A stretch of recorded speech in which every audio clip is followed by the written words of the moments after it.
Hey guys, I just watched The Tinder Swindler on Netflix, and I have to say, okay, I'm just gonna I'm gonna talk to the ladies, but guys, also I want you to comment below this video and tell me, would you fall for it? And obviously, maybe there's gonna be like the Tinder Swindler female in the future. I don't know.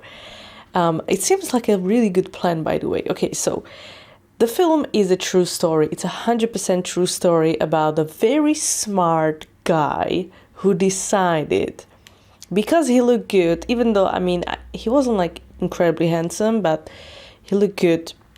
And of course, he had money.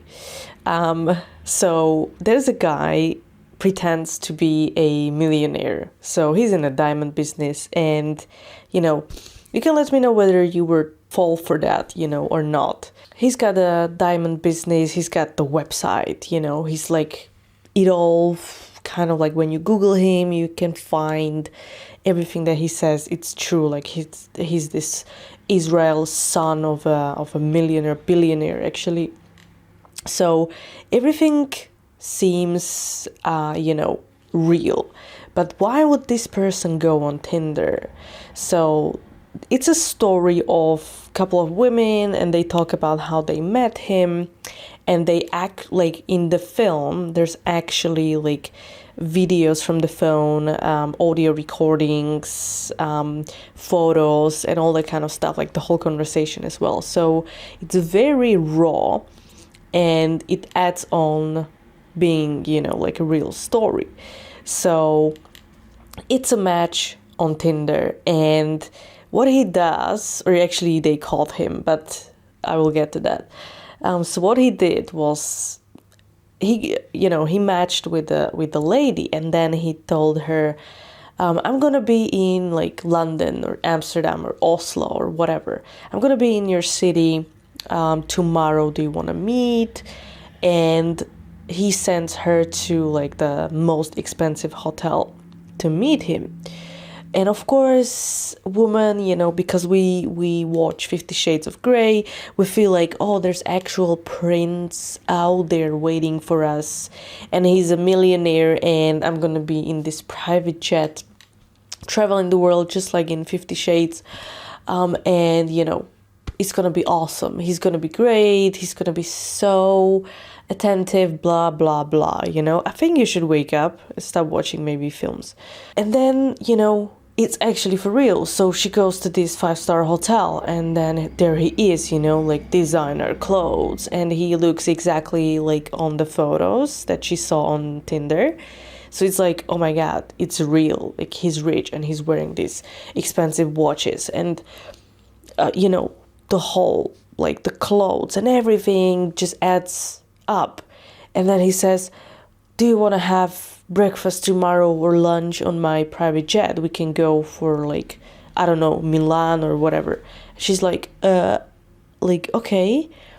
And of course she goes to his jet the next day, and he's actually have a private jet, right? And they go for like, for the beach, and he pays for incredibly expensive dinner, and he pays for everything, and they can rent a yacht. And it's all like, then she comes back and she's like, oh my God. And of course she sleeps with him, and then he's like, I think I love you, blah, blah, blah, blah, blah.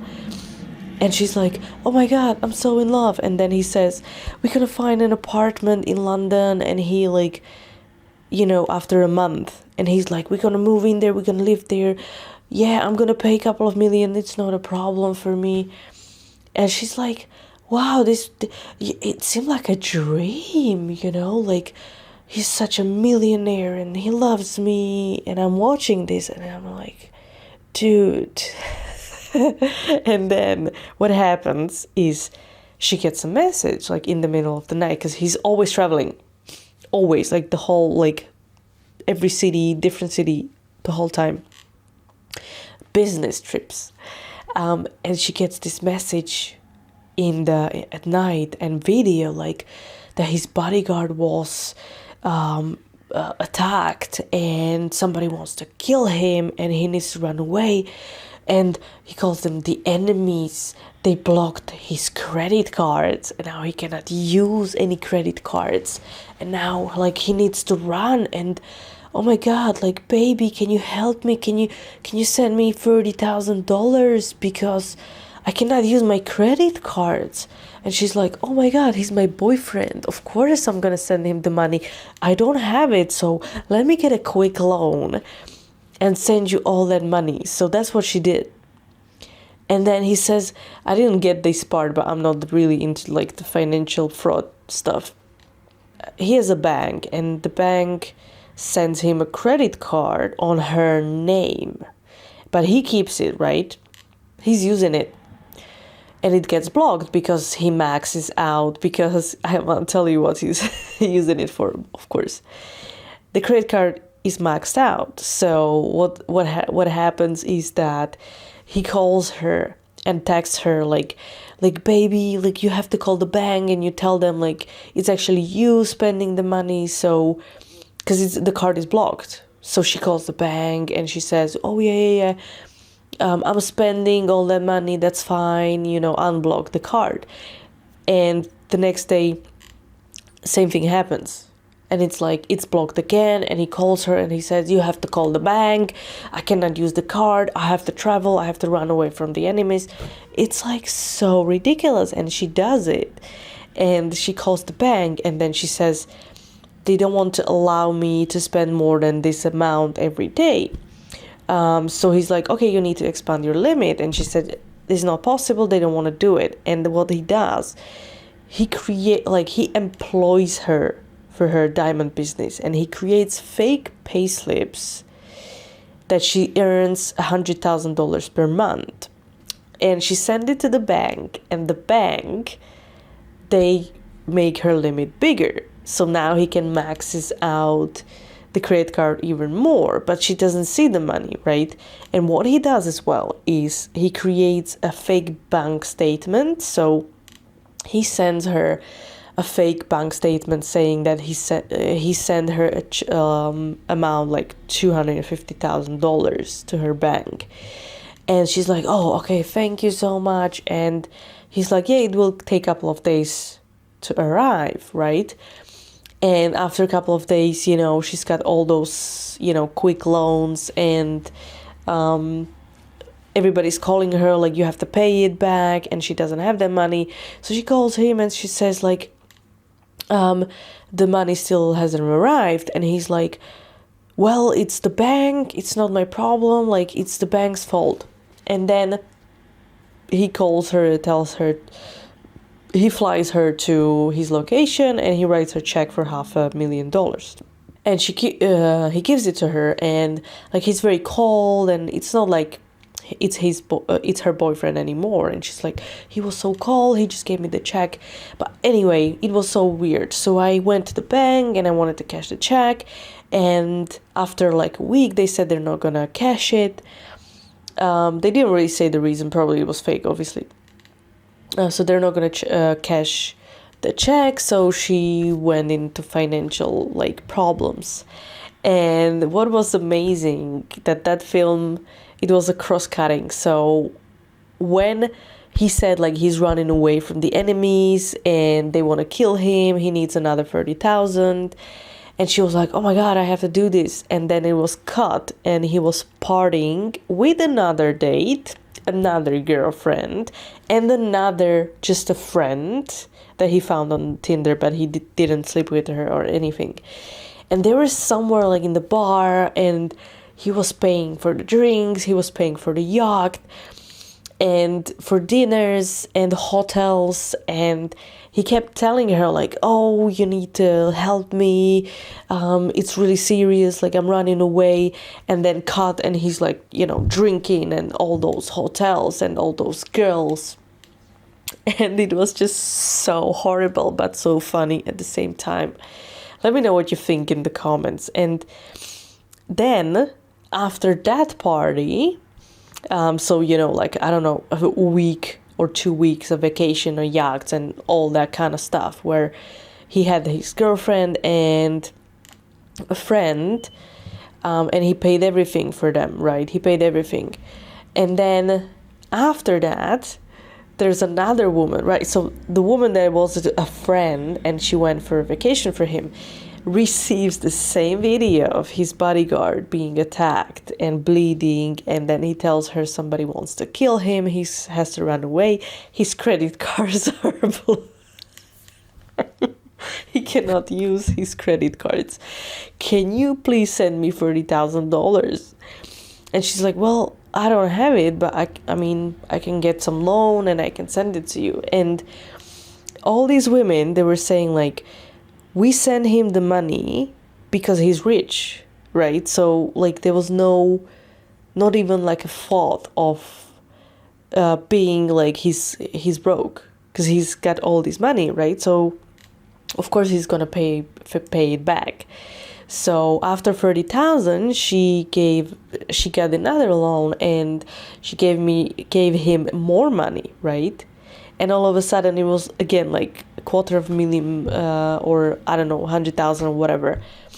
And then he again fakes a bank statement and he says like the money's on the way, and she's like, oh my God, thank you so much, blah blah blah. And then he has another girlfriend. So whatever money she sent him, he pays for everything to get another victim, right? So he's got this lifestyle of a millionaire, and every woman pays for it so he can find another woman to fool. I think it's brilliant. And you know, and then there was the second woman, right? She receives the check and she's like it's not working. It like I'm not getting any money. And he said, okay, let's meet and I'll give you one of my watches. All those watches, like there's one watch for like 100K, so I'm gonna give it to you. And she's like, okay. So she flies there, she meets him. She's already in touch, by the way, with the journalist writing the story. And he gave her the watch, right? And then they say like goodbye and he leaves and she comes back and of course the watch is fake. So she's still broke, but she has a lot of debt, and he's so she's like, oh, the watch is fake, blah blah blah. And he's like, I gave you the money, like leave me alone. And she says like, I'm gonna get you, and I'm working on this story. And then he starts threatening her. So he's like, you double cross me and you're gonna pay for it, and blah blah blah. And she gets really scared. And this Norwegian newspaper is working on the story, and what happens is that they publish it, and all the other women again like come forward and everybody tells the story, and his face is everywhere, right? So then he has difficulties to find more women on Tinder because everybody's kind of like heard of that story. Anyway, in the end, what happens, because his current girlfriend finds that article, and she confronts him, and long story short, in July of 2019, he was caught in Greece using fake passport and was extradited to Israel. He denied all the charges, but in December 2019, he was convicted of theft, fraud, and forgery of documents. So that's that. But the story's 100% true, and like watching it was so good. Like it's really like it's incredibly, because it's not documentary, but it is documentary. So it's like a mixture of actual film, but everything that you see is real, and then some of the scenes are recreation of those scenes, but it's so good. And I mean, this is the thing, like, what do you think? Like, do you think he would fool you, or it's very easy to say like no. I mean, I would definitely didn't send any money to anybody, like not even my family. Much less some fake guy, even though if I was, I would think it's real. But like, it's good to be true. It's too good to be true. Like, duh. Like, if somebody has a business and has a private chat and they go on Tinder and they like want to move in with you in a month, like, of course it's wrong. Like, why do you believe when somebody writes you, oh my god, I finally found you and I love you and I want to be with you forever and you're so amazing, and he doesn't even know you. Like, oh my god, just wake up, you naive whatever, let me know in the comments if you feel for for these women. Do you feel for them? Do you think they're stupid, or do you think that they were the victims of the fraud and they just wanted to help someone that they cared about? Let me know in the comments, and definitely go watch it on Netflix. It's so good. And it's a lot of fun, yeah. At least for me, not for the victims, but it was a lot of fun for me. I think this guy is really smart. Obviously, this shouldn't last forever. Of course, somebody would catch him in the end, but yeah, that's cool. So go watch it and let me know what you think in the comments, and don't forget to subscribe.